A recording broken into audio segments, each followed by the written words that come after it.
Hello everyone, আসসালামু আলাইকুম। কেমন আছেন সবাই? আশা করি ভালো আছেন। এই যে দেখতে পাচ্ছেন আমার সাথে একটা কিউট ডল দাঁড়িয়ে আছে। এটা আমার একটা বোন, আমার ফ্রেন্ডের ছোট বোন। অনেক সুন্দর লাগছে, তাই না? কিউট লাগছে। গায়ে হলুদের সাজে অনেক মানিয়েছে ওকে, অনেক ভালো লাগছে। আসলে এমনিতেই মেয়েদের আসলে বিয়েতে না আলাদা একটা সৌন্দর্য ফুটে ওঠে, সেটা দেখে বোঝা যাচ্ছে।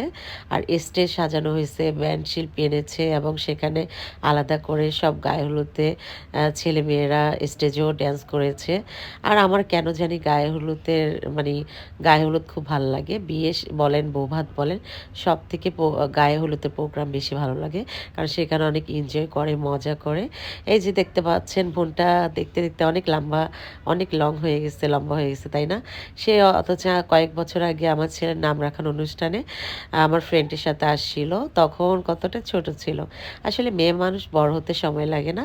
আর কখন যে বিয়ের সময় চলে আসে বলাই যায় না। তো যাই হোক, আমি গায়ে হলুদে চলে গেছি। ও খুবই খুশি হয়েছে। অনেক বলছে, "আপনি কিন্তু প্রত্যেকটা প্রোগ্রামে থাকবেন।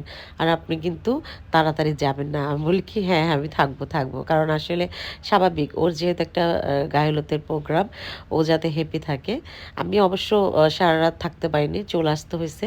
আমার মা যেহেতু একটু বয়স হয়েছে, ঠিকমতো ঘুমাতে হয়। আমার ছেলেরও স্কুলে যেহেতু যায়, আর ঠিকমতো না ঘুমালে অসুস্থ হয়ে যাবে। এজন্য আমি কিছুক্ষণ থেকে চলে আসছিলাম। এই যে দেখতে পাচ্ছেন কত সুন্দর করে ড্যান্স করতেছে। আমার কেন জানি আমার খুব ইচ্ছে করে যে আমিও এরকম ড্যান্স করব। কারণ আসলে এখন তো সেই সময়টা নাই। হয়তোবা আছে, বাট আমার কেন জানি ইচ্ছে করে নাই। তবে ওরা খুব ফোর্স করছিল, আমার ফ্রেন্ডরা সবাই খুবই করছিল যে ড্যান্স করি। এমনি দাঁড়িয়ে একটু হালকা করছিলাম, কোমর দুলছিলাম। কিন্তু স্টেজে উঠি নাই। জাস্ট ওদের সাথে একটু করছিলাম। অনেক এনজয় করছি, অনেক মজা করছি। ভাবিও যেহেতু আমার ফ্রেন্ডের ওয়াইফও প্রেগনেন্ট ছিল, মানে ভাবিও ছিল, নরম ছিল, সিক ছিল। এই জন্য ভাবি তেমন করতে পারেনি। তবে যতটুকু পারছে গল্প করেছে। এই যে দেখছেন আমরা খাবার খেয়ে নিলাম, কারণ রাত আমরা গিয়েছি দেরি করে।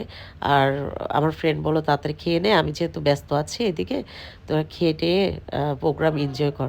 তো ওইভাবে করে আমরা খেয়ে টেয়ে সুন্দর করে ব্যান্ড শিল্পী গান গাচ্ছিল। ওনারা হাজব্যান্ড ওয়াইফ দুইজনই গান করে, ওনারা দুইজনই আসছিল।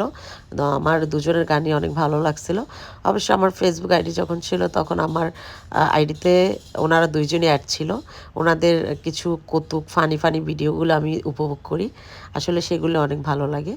আবার স্টেজেও প্রোগ্রাম চলছিল, ড্যান্স চলছিল, সেগুলো উপভোগ করছিলাম। অনেক ভালো লাগছিল। আর সত্যি কথা বলতে কি, গায়ে হলুদটা কেমন যেন আমার কালারফুল একটা নাইট লাগে। মানে কালারফুল চারিদিকে সবাই, মানে বিভিন্ন কালারিং শাড়ি পরে, বিভিন্ন কালারিং পাঞ্জাবি পরে। দেখতে ছেলে মেয়ে সবাইকে অনেক কিউট লাগে। তো এখানে সামনে আবার অনেকে ব্যান্ড শিল্পী যখন গান গাচ্ছিল তখন সামনে দাঁড়িয়ে অনেকে গায়ে হলুদের শাড়ি পরে ড্যান্স করছিল। তারা কিন্তু আমাকেও জোর করে দাঁড় করিয়েছে। তো যেহেতু একটু করছে, আমি হালকা পাতলা একটু করে আবার বসে গেছি ড্যান্স করে। যেহেতু ফ্রেন্ডের বোনের বিয়ে বলে কথা, একটু কোমর না দুলালে হয়, হালকা পাতলা। তো যাই হোক, ওদের ভিডিওগুলো করতে করতে ভুলি না, এই যে করেছি।